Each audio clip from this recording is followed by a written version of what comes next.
हरे कृष्णा कृष्ण कृष्ण हरे हरे हरे राम राम राम हरे हरे। नमस्कार दर्शक बंधु, आज के आरो एक नतून भिडियो आपनादेर जन्य। और आजकेर भिडियो आमरा आलोचना करते चलेछि सामने आसছে नतून बछर अर्थात 2026 साल। और आजकेर भिडियो आमरा आलोचना करब এই 2026 साले टाकार कृपा अनेकेई पाबेन, किन्तु 4 राशिके राहु प्रचुर अर्थ देवे। किन्तु कोन 4 राशि के राहु प्रचुर अर्थ देवे, कारेर कोटिपति करे देवे, सबकिछुई आजकेर भिडियोय थाकছে। ताई भिडियोटी स्किप करबेन ना, कारण राहुर सुनजरे जखन केउ पड़े जाय तखन ताके कखनो गरीब थाकते हय ना, तादेर अवश्यई शुधु अर्थ और अर्थ भरिए देन सेई राहु।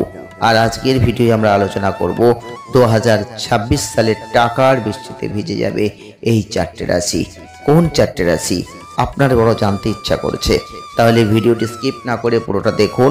যারা এখনো চ্যানেলটিকে সাবস্ক্রাইব করেননি তারা চ্যানেলটিকে সাবস্ক্রাইব করে রাখুন, সঙ্গে থাকুন। আমরা আজকে আলোচনা করব টাকার চাদরে মুড়ে যাবে এই 4টে রাশি। কারণ রাহু দেবে, রাহু যখন দেবে তখন প্রচুর প্রচুর প্রচুর দেবে। 2025 সালের 18 মে রাহু প্রবেশ করেছে ঠিক সেই রাশিতে যেখানে 2026 সালের 5ই ডিসেম্বর পর্যন্ত অবস্থান করবে। এরপর সর্বদা বিপরীত পথে চলার কারণে রাহু কুম্ভ থেকে মকর রাশিতে প্রবেশ করবে। যেহেতু মকর ও কুম্ভ দুটো রাশিরই অধিপতি শনি, তাই রাহুর এই অবস্থান শনির প্রভাবকে আরো তীব্র করে দেবে। তাই 12টা রাশির উপর বড়সড় প্রভাব পড়তেই পারে, কিন্তু মাত্র 4টে রাশিকে ভরিয়ে দেবে। কিন্তু কোন 4টে রাশি সেটা তো আমরা আজকে আলোচনা করব। বর্তমানে রাহু অবস্থান করছেন কুম্ভ রাশিতে, আর সেটা কিন্তু 2025 সালের 18 মে প্রবেশ করেছে, আর 2026 সালের 5 ডিসেম্বর পর্যন্ত সেখানে থাকছে। এরপর সর্বদা বিপরীত পথে চলবে। তাই অবশ্যই বলবো রাহু কিন্তু এই সময় 4টে রাশির জাতক বা জাতিকাদের ক্ষেত্রে বড় পরিবর্তনের জায়গা তৈরি করছে। এক হচ্ছে বৃষ রাশি বা টরাস সাইন।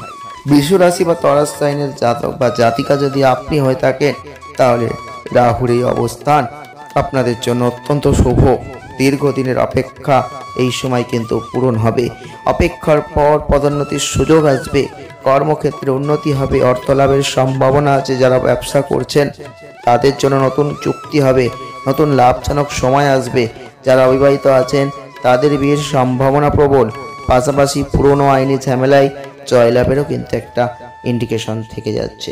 2 হচ্ছে মিথুন রাশি।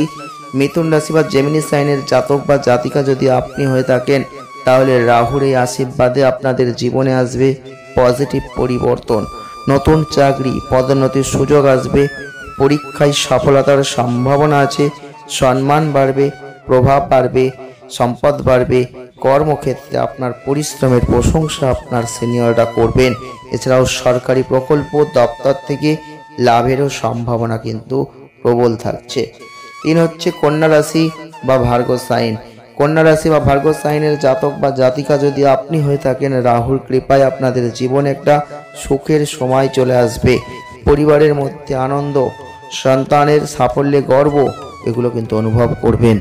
প্রেমের জীবনে আসবে স্থিতি, নতুন সম্পর্কের সম্ভাবনা আছে। প্রভাবশালী ব্যক্তিদের সঙ্গে যোগাযোগ কিন্তু অবশ্যই করে উঠবে, যেটা ভবিষ্যতের জন্য ভালো। আত্মবিশ্বাস থাকবে দৃঢ়, আর কাজের ফল মিলবে প্রত্যাশার চেয়েও কিন্তু অনেকটা বেশি। নেক্সট হচ্ছে মীন রাশি বা পাইসিস সাইন। যদিও মীন রাশির বর্তমানে শনির 7.5 দ্বিতীয় পর্যায়ে থাকছে, তবুও রাহুর প্রভাবে অনেকটা স্বস্তি পাবেন। বিদেশ যাত্রার যোগ প্রবল, আর্থিক অবস্থান হবে স্থিতিশীল উন্নত। কিছু বাধা এলেও আপনি অবশ্যই সেখানে লক্ষ্য রেখে এগোতে পারবেন, সফলতা পাবেন। মানসিক শান্তি, নতুন সুযোগের দ্বার কিন্তু এই সময় খুলবে। রাহুর এই দীর্ঘস্থায়ী অবস্থান আপনার জীবনের বিভিন্ন ক্ষেত্রে পরিবর্তন আনবে। কোথাও উন্নতি হবে, কোথাও নতুন কিছু সূচনা হবে। তাই এই সময় নিজের কর্মে মন দিন, আর রাহুর প্রভাবে আসা শুভ ফলগুলোকে উপভোগ করতে থাকুন। আজকের ভিডিও আপনারা জানতে পারলেন এই 2026 সালে রাহুর কৃপা কারা লাভ করবেন, কারা কোটিপতি হবেন, কারা স্বপ্ন পূরণ করবেন। আজ এ পর্যন্তই, দেখা হবে নেক্সট ভিডিও। ভালো থাকবেন।